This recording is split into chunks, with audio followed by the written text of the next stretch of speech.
mbokk yeeg xarit yi ñoo ngi leen di nuyu di ci nuyu nag képp ku nga xamante ne bii da nga xaw a mel ni man tey mooy un tout petit peu enrhumé alors ça se comprend yéen ñi seetaan parce que un mois de janvier comme ça et c'est très rare chaleur bi nga xamante ne bii ñu ngi koy am changement de climat yi en tout cas digal nañ ma nger saa su ne te je pense que dañ koy dellu di ko digal ñi nga xamante ne bii ñoom itamit ñi ngi attrapé un rhume wala un tout petit peu grippé en tout cas ñoo ngi leen di nuyu di leen sant bu baax a baax di am yaakaar ne yéen ñëpp vous avez passé un très bon week-end en tout cas RTS2 c'est vrai on a passé un très bon week-end parce qu'on a eu 2 agents qui se sont mariés alors ñu ngi leen di féliciter bu baax a baax a baax Ami Collé réalisatrice donc Malcolm di chroniqueur fii ci émission Tam Tam ñu ngi leen di souhaiter un heureux ménage au nom de toute l'équipe de la RTS2 vraiment yàlla na sëy bi barkeel di ko ñaanal aussi de la part du groupe RTS ak ñëpp ñi nga xamante ne bi seen ay mbokk lañu mbokk yi dañu ñëw ak yéen nag ci émission Tam Tamu tey bi agriculture ànd si ak suñu xarit madame Guèye Maymouna Sy alors loolu daf ñuy neex parce que bu ñu nee civilisation musée des civilisations noires mbokk yi gis ngeen ouverture bi et cetera mais nag léegi dañu ko ubbil public bi donc may dina ci ñëw largement ñu waxtaan ci ak moom parce que nag nekk na musée bu am solo bu nga xamante ne bi gis ngeen ne nit yëfa ñëkk a dem xaw nañoo takku ci lim mbokk yi dañuy xuus nag ñëw ak yéen ci coup de cœur ànd ci ak suñu xarit Aïcha Touré alors Aïcha dina ñëw ak ñun ci benn coup de cœur bu nga xamante ne bi dañu ànd ak yéen découvrir ko ñu ñëw nag ci bés bi saa su ne avec beaucoup de plaisir di ànd ak ki nga xam ne moom mooy Moustapha Sadio parce que nag xam ngeen ne tàggat yaram daal dafa mel na Sénégal dafa nekk actuellement centre bi parce que waa CAF daal macha allah ni ñu koy waxee saf nañ fi lool dem nañu Gorée waaye tamit am na ay mbir yu nga xamante ne bi danañu ko ñëw ci wàllu football mbokk yi ñu jeexal ak vue sur la toile tey nag suñu invité dañu am beaucoup de plaisir di ko recevoir madame Aïchatou Dieng di artiste plasticienne mbokk yi madame Régie dellu siwaat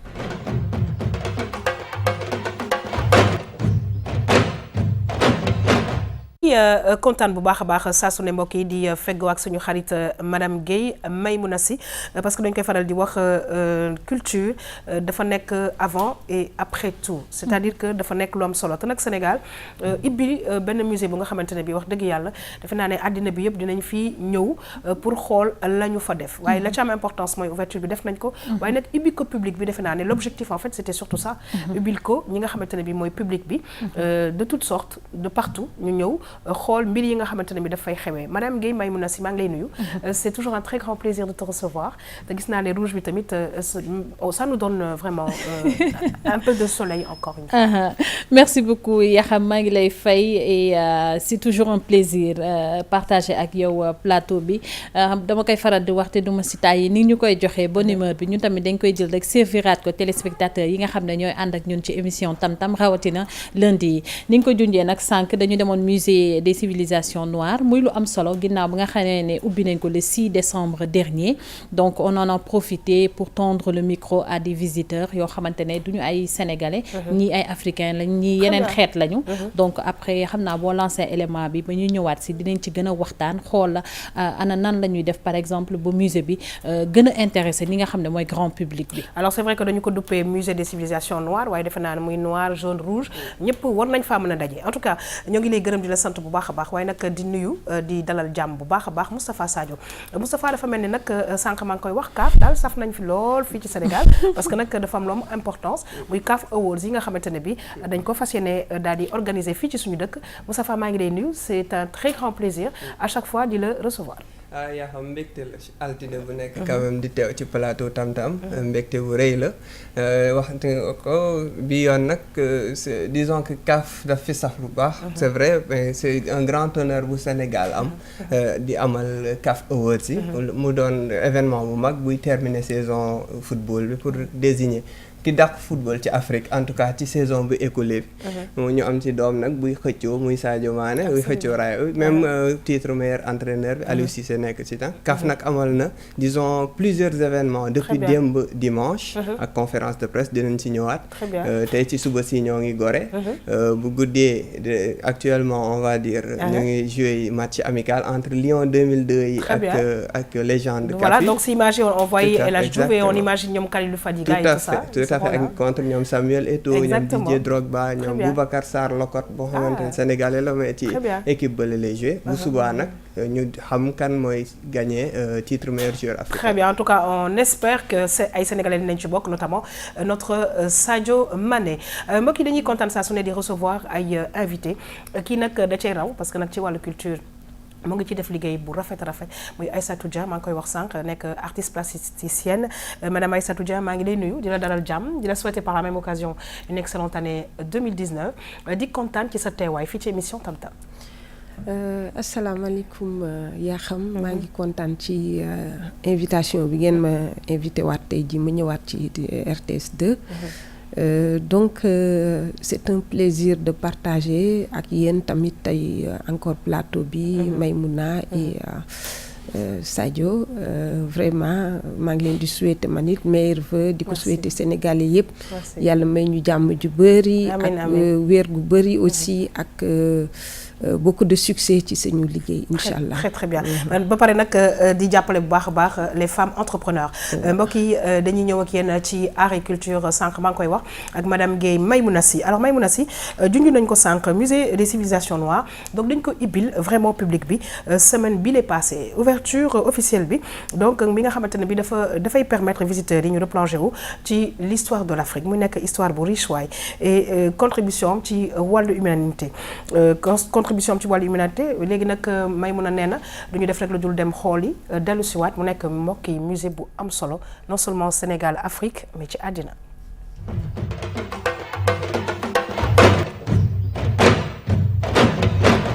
Je pense que c'est un effort à applaudir, c'est quelque chose de très intéressant, surtout à nous, jeunes générations qui sommes là, qu'on se recherche et qu'on dit qu'une génération sans repère. Donc c'est mieux, c'est très important d'avoir un musée pareil, comme ça pour pouvoir puiser, pour savoir notre histoire, parce qu'il y a un proverbe qui disait « Nul n'est point fort lorsqu'il s'attache de ses racines ». Donc si on ne connaît pas nos racines, on ne peut pas devenir fort. C'est comme l'exemple de l'arbre. Si l'arbre est déraciné, donc il ne peut pas vivre longtemps. Donc c'est mieux de revenir, de connaître son histoire. On a Homo heidelbergensis qu'on a retrouvé au niveau de l'Allemagne. Et là, c'est sa mâchoire, c'est-à-dire sa mandibule. Et les deux derniers, c'est ce qu'on a retrouvé à Arago, à Totavel. Ouais. Et là, c'est un hominidé qu'on a retrouvé au niveau de la Chine. Okay. Donc, à partir de Naledi, ces hominidés avec Homo erectus, à partir de 2 millions d'années, ils vont sortir du continent africain pour sillonner d'autres territoires, l'Europe, l'Asie et tout. Donc, et ce sont ces mêmes hominidés qu'on retrouve partout qui vont tailler les mêmes outils, que ce soit les galets aménagés, les hachereaux, les bolas, les polyèdres, les bifaces. Ce sont les mêmes types d'outils qu'on retrouve partout. This museum, you know, is about China and Senegal's friendship. And I'm shocked by this exhibition. Why? Because in China, everybody talk about Senegal, it's about football. We know Woko, the football player. Yeah. And this time when I see art also bellissime, it's very, very shocked. So in future, I want Chinese to come here to see more Senegal art and make us to know each other. Art can make our heart close more. Yeah. The museum is like this one, and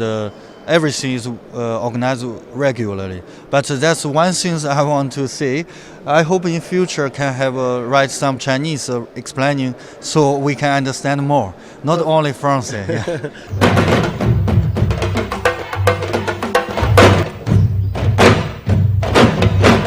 You're right man alors sànq maa ngi koy wax c'est vrai que maa ngi naan jaune yeeg rouge yeeg et cetera. Donc c'est vrai que gis nga ñi nga xamante ne bi daal duñu ay sénégalais intervenir alors ki li mu wax nag dafa am solo. parce que ñoom itamit yaakaar naa ne am nañu droit ci seen i làkk ak seen i bind.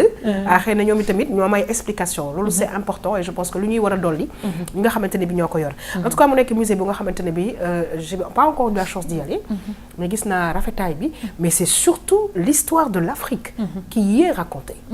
Absolument yaa xam ni nga ko waxee noonu l'histoire de l'Afrique racontée sur plusieurs plateaux mais également racontée à travers plusieurs disciplines artistiques peinture mu ngi foofu installation mu ngi foofu numérique yi tamit mu ngi foofu donc loolu lépp pour wane ne Afrique yàgg na indi li nga xamante ne mooy contribution am ci humanité bu ñu waxee contribution ci humanité nag mooy lu baax loo xamante ne Afrique daan na ko def amaana peut-être xëy na mu jiitu si sax ñi nga xam ne tey xëy na ñoom ñoo ñuy tooñ wala ñuy jàpp ne ñun tekkiwuñ dara entre guillemets ci lépp loo xam ne progrès la scientifique wala lépp loo xamante ne découverte la wala lu ñuy def mais soo ma mayee xam peut-être ma ñëwaat tuuti ci li nga xam ne mooy ouverture musée des civilisations noires bi maa ngi wax sànq ne dañ ko ubbi au public donc le 6 décembre dernier lañ ko ubbi woon président inauguré ko ak ay ganam nguuru Sénégal ànd ci coopération ak waa Chine ñu taxawal ko jëmmal ko muy loo xam ne nag amoon na solo lool ndax retombées médiatiques yi yaakaar naa baax na ñu wax ci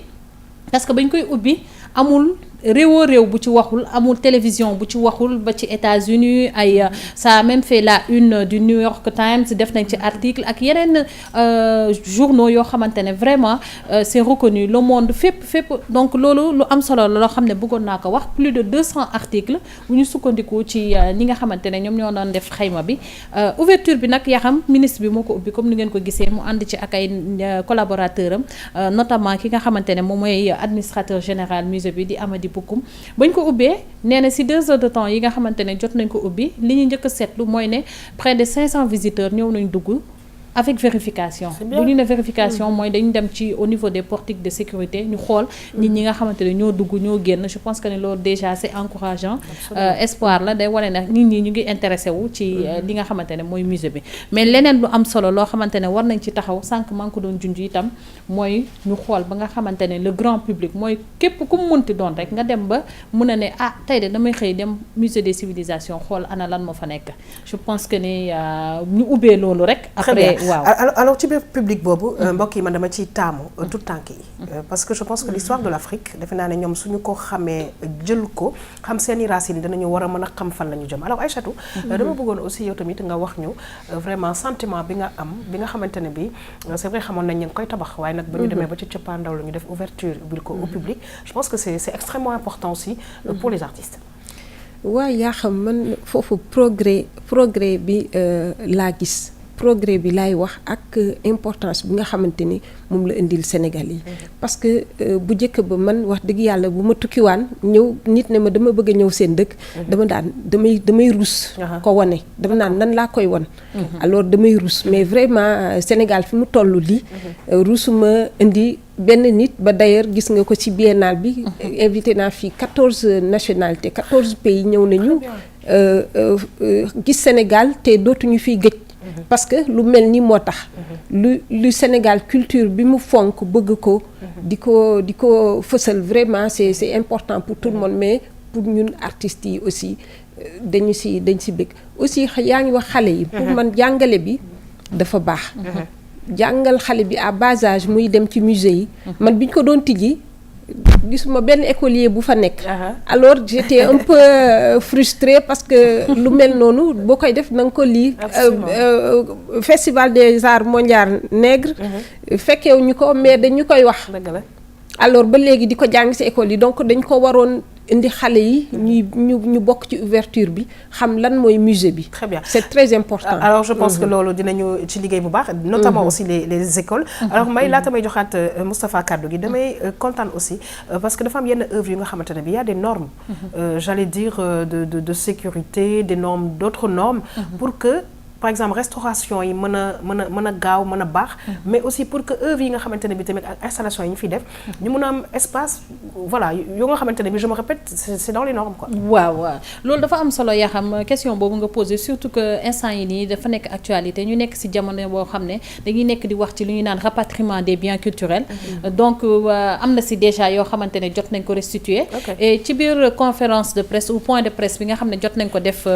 ci ouverture musée bi au public l'administrateur général Amady Bokoum mu ngi wax ne près de 80% des œuvres ont été gratuitement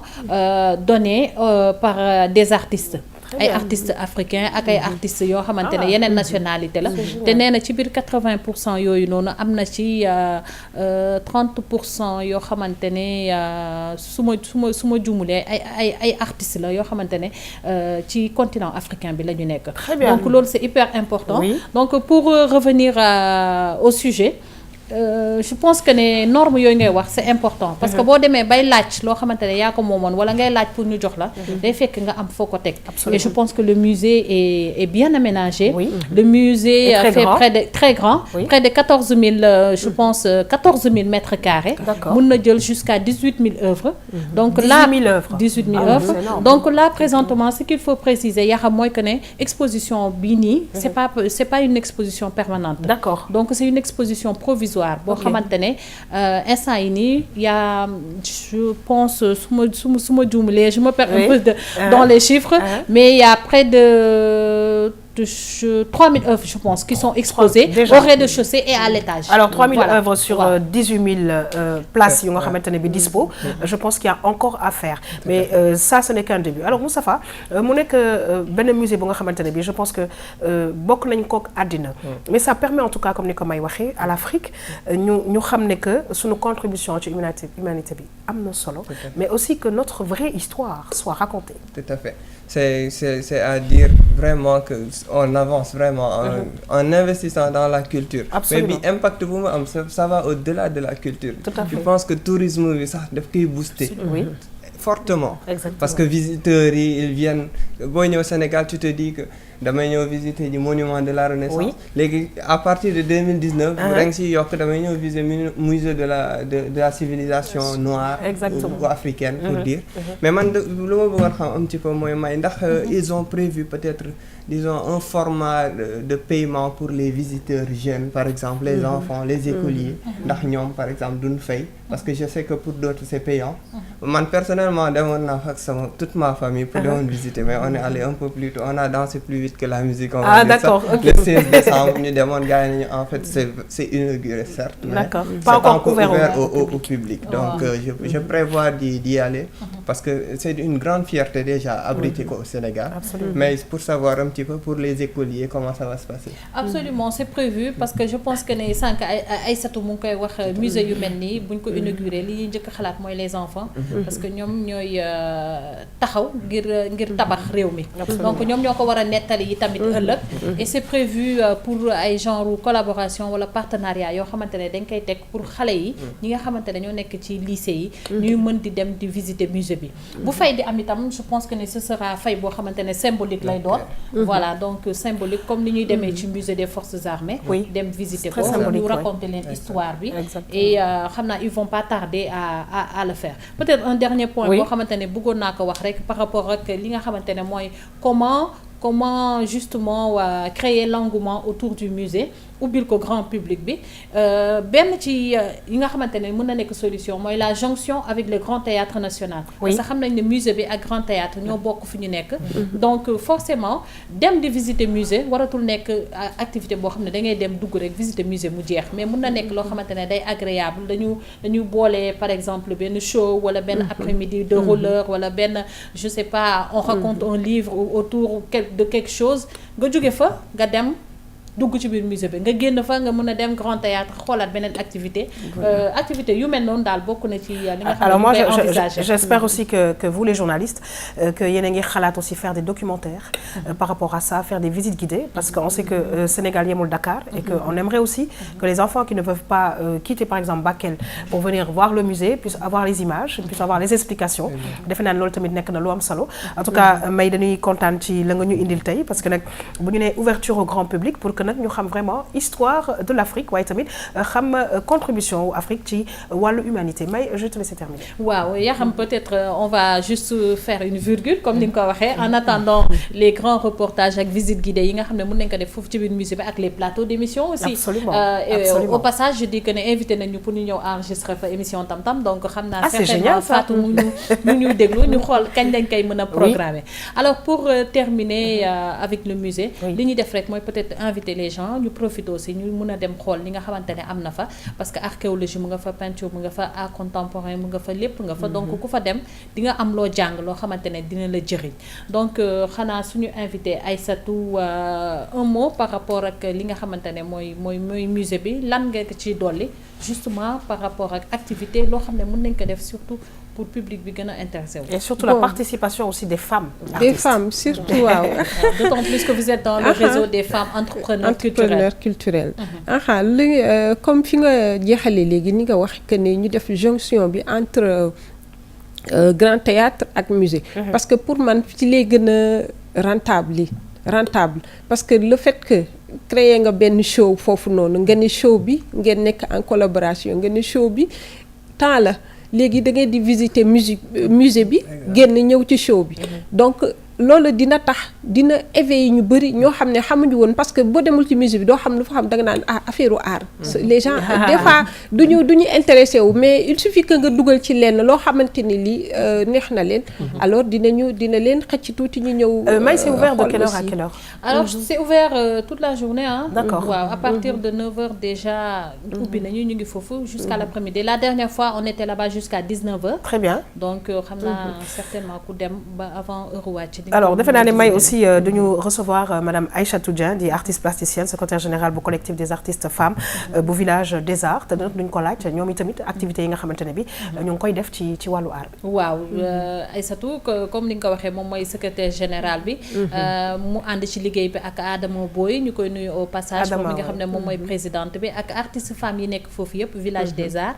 ngeen nekk ci di yëngu boobu ba tey RTS2 tamit nekk daanaka mën nañ wax seen partenaire di ànd ak yéen ci 8 mars bi ngeen di préparer ay activités ci weer yi di ñëw mois de février bi ak mars bi ndax mën nga ñu ci gën a indil ay leeral. waaw d'abord maa ngi nuyu artistes yi jigéen yi ñuy seetaan yépp ba pare doog ñëw ci thème bi parce que foog naa ne ñi ngi xam ne ñoo ngi nekk seen ginnaaw di liggéey boobu ba léegi donc li ñuy wax mooy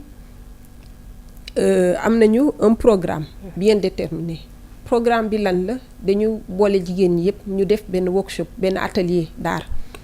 bu ñu defee benn atelier d'art atelier bi dafa nekk atelier am na ñoo xam ne xam nañu am na ñoo xam ne fàtte nañu aussi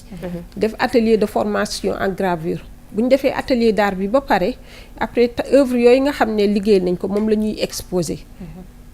muy artistes yépp mu ñi nga xamante ne ñoo ngi liggéey ci artisanat parce que réseau culturel la donc ñiy liggéey artisanat ak art yëpp dañu boole def benn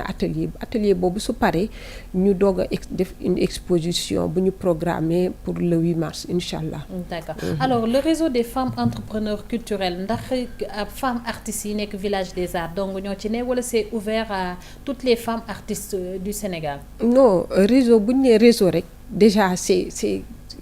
tout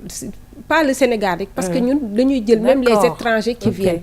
dañ leen ci boole mais tout ce qui est femme artiste rek si nga bokk soit artiste ou artisanat si nga bokk donc ñëpp la waaw ñu xam ne rek xam naa ne ku bëgg jokkoo ak yéen dana ñëw ci village des arts voilà village des arts bu ko defee xam seen activité te du ñàkk certainement yéen a ngi ci internet bi parce que je pense que lépp lu nga xamante ne nit ñaa ngi koy fësal ñu ngi koy dugal ci internet en tout cas dañuy gërëm di sant bu baax a baax suñu invité tey madame Aïssatou Dieng di artiste plasticienne secrétaire générale bu collectif des artistes femmes du village des arts di remercier bu baax a baax madame Guèye Maymouna Sy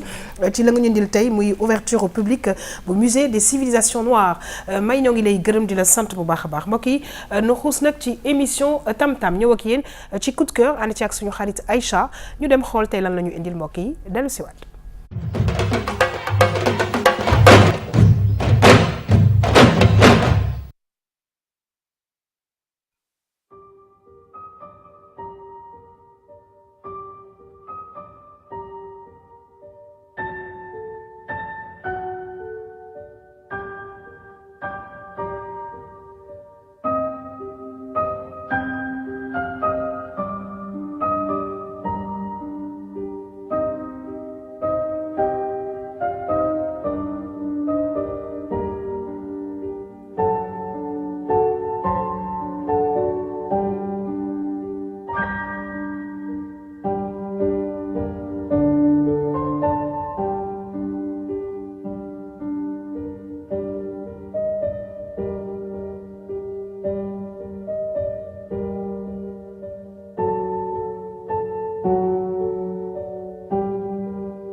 waaw xam ngeen ne nag mbokk yi RTS 2 fu ne lay dem alors May c'est vrai que changement climatique bi def na de telle sorte que je pense que pour ce genre de chaussures c'est peut-être plus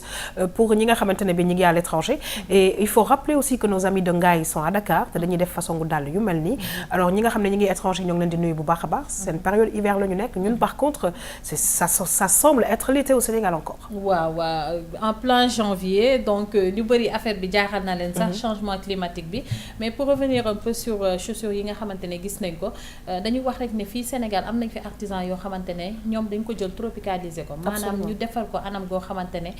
dafay rafet trop macha allah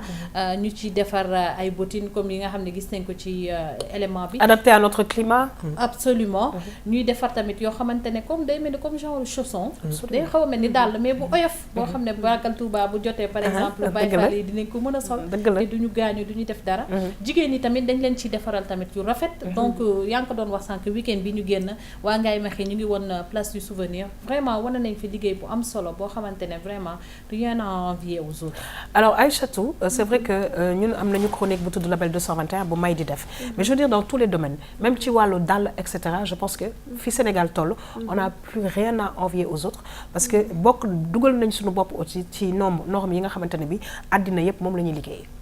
waaw foofu damay ñëw encore di rafetluwaat solo ñu ko maye liggéeyu meeru Ngaye Mékhé parce que dafa jël valoriser seen dàll yi maanaam def ko benn statut boo xamante ni bii dàll bu mag buy génne ndox dàllu jàmm man noonu laa ko tuddee œuvre ah oui ah oui et c'est où ça jet d'eau à Ngaye Mékhé c'est vrai donc sooy dugg ci Ngaye di nga gis jet d'eau bu mag boo xamante ni bi moom la fa def muy génne ndox donc c'est valoriser le travail des Sénégalais vraiment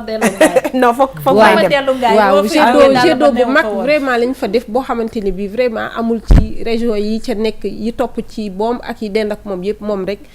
moo fa nekk jet d'eau vraiment bu fësal liggéeyu Ngaye Mékhé parce que daal yuy génne ndox moom dox jàmm la dëgg la donc maa ngi rafetlu vraiment liggéeyam boobu mu def foofu noonu très bien en tout cas ñoo ngi lay gërëm di la sant bu baax a baax alors Sadio xam naa ne botti nag góor ak jigéen yëpp dana koy sol mais comme l'a si bien dit May je pense que tropicaliser nañ ko daal ñun de telle sorte que nous aussi on a nos boutiers qui sont du côté de Ngaye. Tout à fait.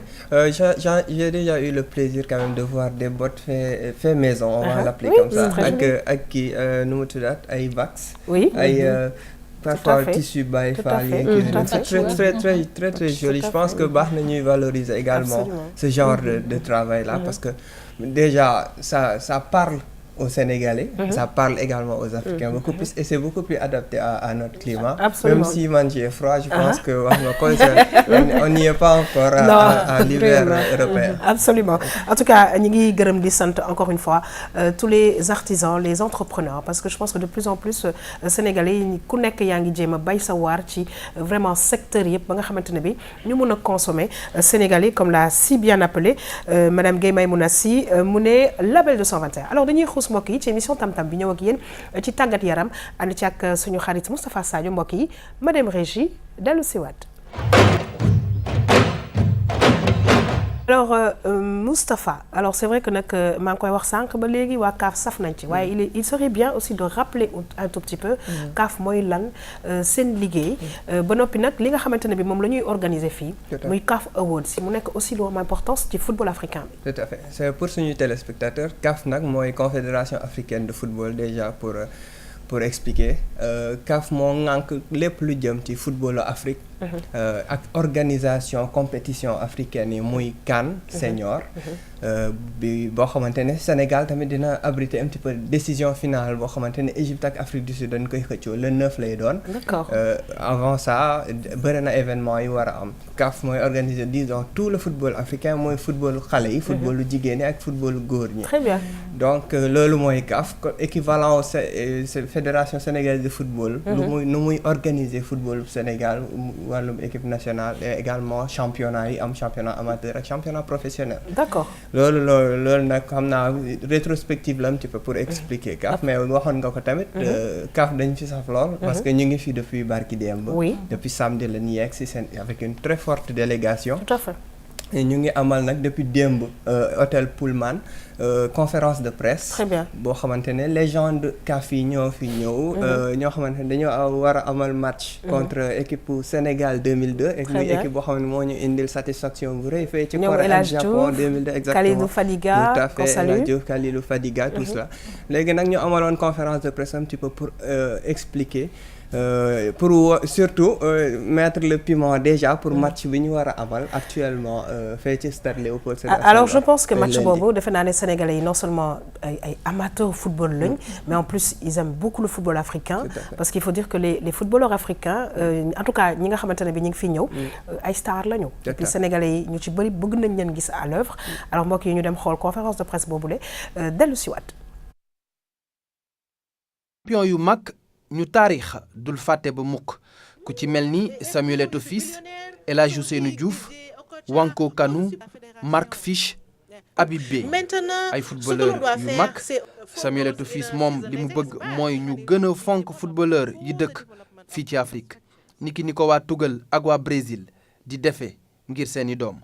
mu ñaan journalistes yi ñuy gën a wax ci jaloore yi doomu Afrique yi di def bitim réew su ko defee nit ñi di leen bàyyil xel El Hadji Diouf ci wàllam jàpp na ni jël trophée meilleur joueur africain de l'année bu yàgg ba la gënoon a metti ndaxte ci seen jamono ñi xarañoon ñoo bëri faaw nga wane woon lu rëy ngir CAF mën laa sargal kii di Wanko Kanou moom nee na bu ñu bëggee football bi jëm kanam fii ci Afrique faaw ñi ko yore manko ancien footballeur yi dugal ci seen loxo nguur yi tamit jàpp ci star yi yëpp nag ëllëg dinañu wàcc ci terrain bi fas yéene bégal supporters yi mu nekk xew-xew bu mag a mag jongante bi mi ngay amee ca stade Léopold Sédar Senghor.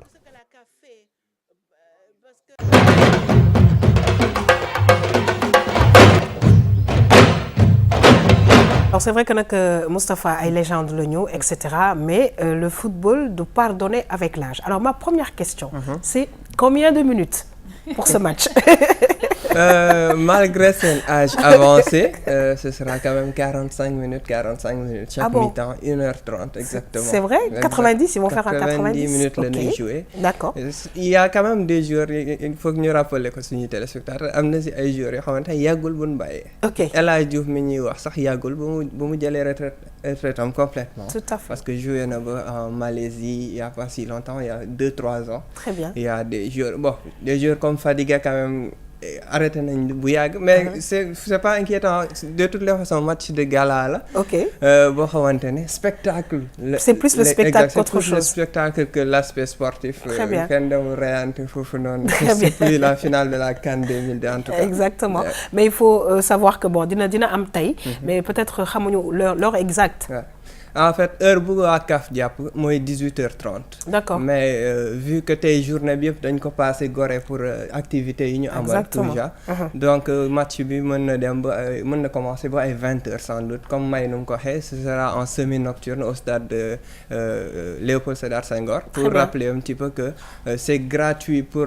les tribunes découvertes et virages. Très bien. Mais 2000 francs la pour ñuy dem annexe loge ce sera à 10 000 francs. Très bien alors dañuy xuus nag toujours ci wàllu CAF match de gala CAF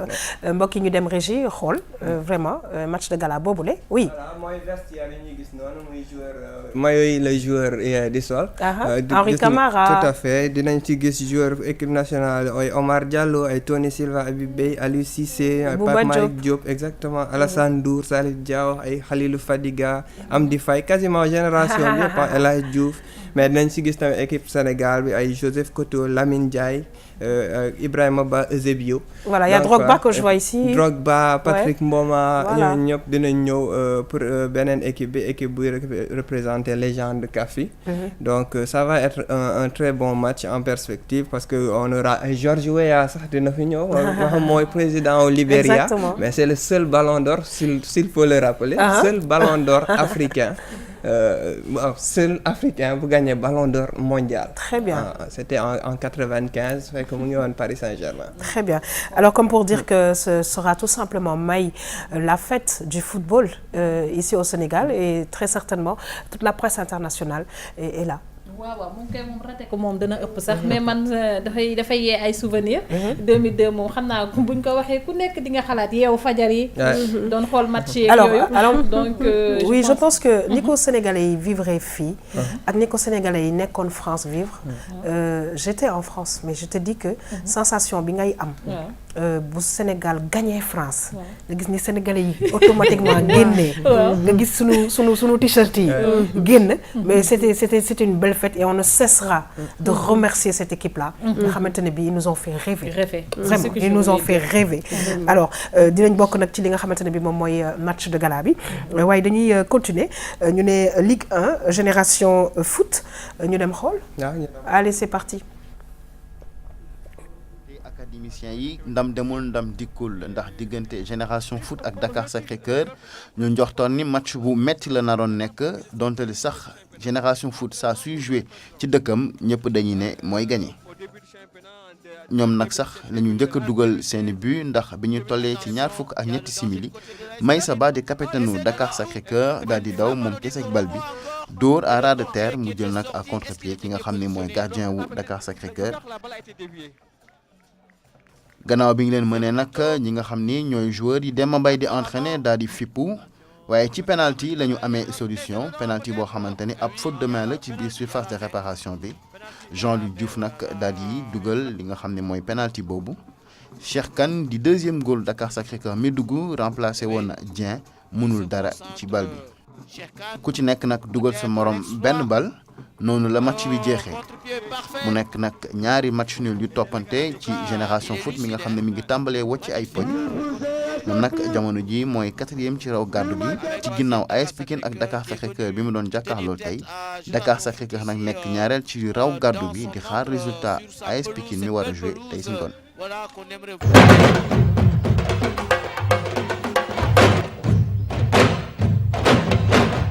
Sadio ma doon nag ñaari équipe yu am solo parce que def naa ne dañuy topp seen ay joueurs te ba ñu nekkee xale ba ñu nekk ci kaw muy Génération Foot ak Dakar Sacré-Cœur. Tout à fait moo nekkoon ci championnat bi duel entre académies quoi vu que Jambar malheureusement wàcc na mu ngi Ligue 2. ñaari académies yi nag ñu ngi bien placé quand même cette année ci raw gàddu bi gis nañ ko Dakar Sacré-Cœur ak point boobu noonu mu ngi 3e. sur le podium donc Génération Foot nag disons que campagne africaine bi bi gis ñu éliminer ko en barrage. def na peut-être mu am difficulté un petit peu à enclencher parce que rappelons que moo newoon champion il y a 2 ans. daaw mu nekkoon 2e. Très bien alors am na tamit beneen élément bu nga xamante ne bi dinañ ci seen waa Jaraaf. tout à fait waaw parce que Jaraaf ak Casa ñoo daan laale fee ci Ziguinchor stade Aline Sitoé Diatta. moo nekkoon nag choc bi classico la ko gars yi tuddee. parce que disons que depuis 1979 ba léegi ñaari équipes yi ils ne se quittent plus. donc muy match bu important boo xam ne amaloon nañ ko fee ci Ziguinchor match bi 1-1 la mujj nag waaye dinañuy déglu 1-0 plutôt désolé maa ngi jéggalu sama mbokk waa Ziguinchor déjà que Casa Sport mu ngi daw ci ginnaaw victoire depuis championnat bi commencé ba léegi mosuñu gagné en 9 journées bi moo nekk seen première victoire 1-0 la 81e minute donc Moro d'enfant dugal donc dinañuy déglu un petit peu réaction ñaari entraîneurs. Alors il faut le crier très fort parce que nag suñu mbokk waa Casa yi c'est de très bons supporters et ñu ngi leen di nuyu alors c'est parti. Chance ne nous souriait pas. Aujourd'hui peut-être la chance nous a souri bien que vraiment peut-être on est forcé pour vraiment créer ce déclic-là parce que c'était un match assez fermé, assez difficile. En première période peut-être on a eu quelques opportunités en début de match qu'on n'a pas su exploiter par peut-être manque de sérénité parce que il faut le dire parce qu'à un moment donné il y a un doute qui commençait à s'installer dans la tête des garçons.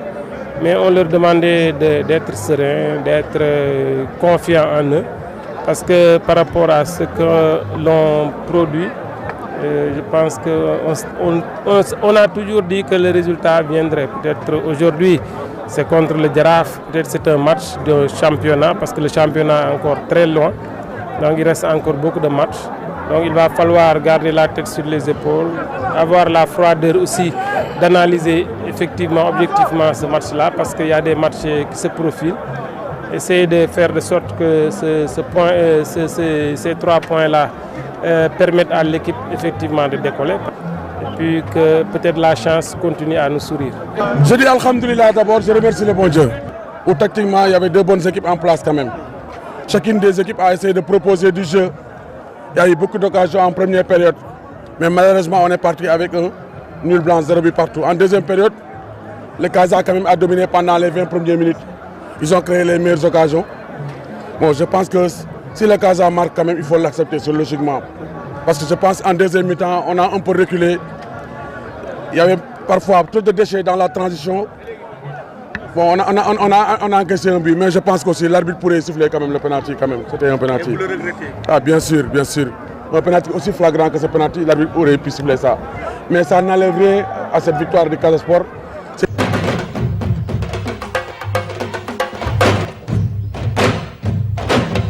bu ñu waxee Casa nag xel dafay dem ci supporters yi j'imagine qu'ils étaient très très très nombreux au stade. Oui tout à fait bi yoon moom mën nañ ko wax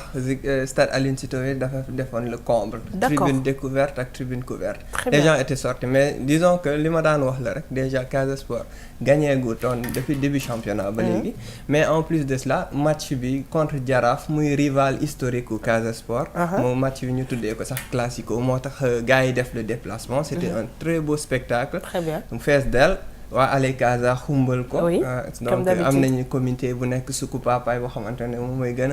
mooy gën a diriger un petit peu ambiance bi ci stade Aline Sitoé Diatta. Très bien. Alors damay laaj juste Aïchatou. Alors c'est vrai que CAF ñu ngi fi mais moi j'ai beaucoup aimé conférence bi nga xamante ne bi def nañ ko au niveau de Gorée et c'était en direct sur les 2 chaînes RTS1 RTS2. mais damay gis ne que occasion yi aussi ça permet ñu fësal encore une fois sunu culture parce qu'on a vu ñi nga xamante ne bi waa Gorée yi seen sol yi et cetera. seen sol yi waa voilà lii de fierté la pour man encore. parce que lu yem ni vraiment événement yi ñu di ko def organiser Sénégal dafa nekk fierté Sénégal non seulement dina fësal suñu culture parce que buy duggee Gorée la fa nekk ci culture moom xajul fenn donc alors dina ko fësal te aussi dinañu fësal encore le pays ci comme na mu ko defee woon Sénégal 2002 dina ko fësalaat ci àdduna bi yëpp daanaka man je dis alhamdulilah fu ma dem dañ may ràññee ndax Salif kii Sadio Mané dama dem ba ci benn dëkk Chypre toog ñu ne sénégalaise la alors ñu ne kenn jóg benn journaliste daal di tàcc ma sa di wax Sadio Mané alors j'étais fière vraiment que mun ma la wax sax man maa ngi doon xalaat kii lan lay wax mais dafay prononciation bi dafa xaw a ñàng ni mu ko waxee mais ñu ne ma Sadio Mané le joueur sénégalais ma ne ko bon ma ba ànd ak moom tàcc kontaan vraiment j'étais fière donc football tamit dafa yóbbu dëkk bi vraiment foo xamante ni fii fu mu bëgg a yegg. Alors c'est comme partout dans le monde May faut wàcc lu ñu leen njëkk a laaj El Hadj Diouf. Alors c'est vrai que Sadio Mané actuellement il joue mais El Hadj Diouf aussi il est demandé ñoom Fadiga Salif Diao et les autres en tout cas on ne cessera encore une fois de les remercier. Alors May maa ngi koy wax sànq ci wàllu culture aussi je pense que ñi nga xamante ne bi ñëw nañu fi pour CAF Awards bi évidemment que dinañu fësal bu baax a baax suñu culture bu ko defee ñoom tamit ñu am lu nga xam ne dañ koy yóbbaale. waaw je pense que ne loolu du ci mën a ñàkk ndax ku wax Sénégal xam ne dafa nekk réew koo xamante ne dafa riche ci wàllu culture patrimoine bi fi nekk rawatina Gorée fi nga xamee fan la ñu defee conférence de presse bi ñu defee ko tamit ci bërëb boo xamante ne dafa symbolique ci Gorée muy jardin bi nekk foofu noonu Gorée nekk dëkk boo xamante ne comme ni ma ko doon waxee ci grand reportage bu ma fa defoon ma ne mur bu ne mbedd bu ne ak bërëb bu ne dafa am histoire boppam et je pense que ne loo ci gis lu nekk rek moom ci boppam daanaka mooy tàmbali nettali boppam taarix bi c'était important et ils ont vraiment choisi le site qu'il fallait pour ñu defee foofu seen conférence de presse ba pare beneen opportunité bi yaa xam mooy ci côté destination Sénégal côté touristique bi parce que xëy na naam nit ñi dinañ gis ne CAF Awards la ñu organiser fii Sénégal rek mais les gens waruñu fàtte ne dina am li nga xamante ne dafay dugg ci suñu économie hôtel yi dina fees absolument li nga xamante ne moo jëm ci wàllu consommation dina fees li nga xam ne ay suñu magasin la ak yenn boutiques yi ak village artisanal fépp foo xam ne daal dañ fay jaay loo xam ne ça mérite d'être montré absolument en général bu ñu amee ay gan yu mel nii dañ leen fay yóbbu ñu dem xooli ko bi ci mujj mooy Sa Majesté le roi du Maroc ba mu ñëwee Sénégal demoon na defal leen visite surprise foofu sa village des arts jour boobu yaakaar naa ne artistes yi kontaan nañu vraiment ça valait la peine quoi. Très bien alors très certainement waa CAF yi li tax ñu dem Gorée def conférence de presse am na ñu ci bëri les stars notamment qui auraient voulu xool li nga xamante ne moom maison des esclaves xam naa ba ñu jógee foofu direct maison des esclaves. Pour compléter li may wax surtout mooy celui à qui on doit tout cela quand même c'est El Hadj Diouf baax na rendons à César ce qui lui appartient parce que même maître Augustin Senghor bi ci conférence de presse bi ñu amaloon ci kat il y a 2 semaines disons concédé woon na ko exactement wax ni ki El Hadj Diouf moo gis président CAF wax ko ngir yàlla CAF Awards yi yàgg nañ ko organiser ci pays maghrébin ak ci pays anglophone yi indi ko sama dëkk parce que ce sera un très grand événement on s'est organisé également tout à fait patriotisme patriote ak luñ ko munti ji patriotisme yaakaar naa amul sénégalais bu ko gën a patriote je pense pas en tout cas nous El Hadj on l'aime beaucoup et je pense que dañ koy partager avec le monde entier yàlla na yàlla guddal fanam alors on va terminer par une ci côté wàllu sport ci une note juste avant peut-être ma joxe classement wu championnat bi wax ni ki waa Teungueth FC nag ñoom ñoo raw ak 20 points AS Pikine topp ci Dakar Sacré-Cœur ñoom ñaari tolloo point 16 points ku nekk ci suuf nag ñu fekk fa ñaari Tali 12e ak égalité ak Sonacos Mbour Petite Côte nag mooy tëj championnat bi ak 5 petits points. Très bien alors je le disais tout à l'heure on va terminer avec une note assez triste Moustapha. waaw malheureusement dañuy terminer ak note bu triste muy génnub àddina Karim Séga Diouf nag moo nekkoon entraîneur équipe na mës na nekk entraîneur équipe nationale A fii nag ñu ngi koy gis ci image yi ak Sadio Mané ak Aliou Cissé bi di Jeux olympiques de Londres en 2012 moom moo nekkoon sélectionneur équipe bu demoon ba quart de finale Aliou Cissé nekkoon adjoint donc mu génn àddina nag démb ñu koy jaale ay mbokkam di ko jaale toute la famille du football sénégalais. Rappelons que en 77 déjà il était tout jeune moom moo gagné le seul titre du saltigué également beneen exploit mooy dafa jëlee AS Douane 2e division il y a quelques années yegg si première saison mu gagné loo ko championnat bi également moom nag il a tiré sa révérence on va dire ça comme ça hier di ñaan suuf sedd kawam. Amin amin en tout cas ñi ngi jaale toute sa famille au nom de tout le groupe RTS au nom de la RTS2 paix en son âme. ñi ngi lay remercier bu baax a baax Sadio am yaakaar ne dinañu am ay images vraiment ci match de gala yeeg lépp lu nga xamante ne bi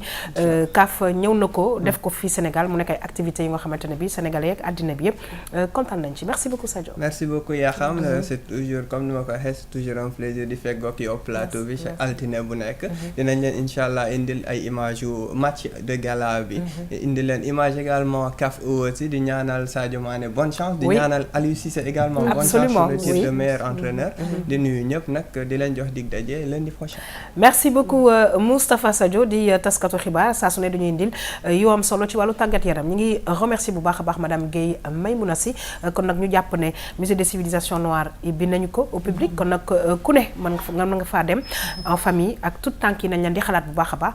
pour que ñu nàmpatal leen si c'est ça. c'est ça voilà waaw ñu dugal leen ñu nàmpatal leen si bu baax a baax ñu xam seen taarix xam seen i maam ak ñi nga xamante ne ñoo fi nekkoon démb fan lañ jóge lan la ñu defoon ci lu baax te ñu war ko leen ko nettali ñoom ñu xam ko ndax bu ëllëgee ñoom ñi nga xam ne ñoo fiy nekk itam ñu mën ko passé jox ko génération ba fiy nekk. merci beaucoup may kan ngay remercier. waaw tey nag bon ñi ànd ak ñun rek laay remercier saa su nekk di leen sant di leen gërëm ci fidélité bi et puis on donne rendez-vous samedi dans Label 221. ñu ngi lay gërëm di la sant bu baax a baax waaye di remercier mbokk yi ñuy seetaan madame Aïchatou Dia di artiste plasticienne waaye nag nekk secrétaire générale bu collectif des artistes femmes du village des arts maa ngi lay gërëm di la sant bu baax a baax di la ñaanal vraiment bonne continuation parce que xam nañ ne ci wàllu woowu yaa ngi fay def liggéey bu rafet. merci jërëjëf man nit maa ngi leen di remercier vraiment une particularité à madame Guèye qui m'a invité mais aussi di remercier artistes yi ma jox seen baat yëpp pour ma ñëw représenter leen. ñu ngi lay gërëm di la sant di nuyu vraiment képp ku nga xamante ne bi yaa ngi liggéey fële ca village des arts et ñu yaatal ko tous les artistes du Sénégal et du monde parce que ci biir monde bi aussi y a beaucoup d'artistes mais il y a aussi des artistes sénégalais yu évoluer dans le monde mbokk yi maa ngi gërëm toutes les équipes techniques yi nga xamante ne bi saa su ne dañuy ànd ak ñun di liggéey di leen jox rendez-vous incha allah suba pour beneen émission Tam Tam bonne suite des programmes sur la RTS2 au revoir.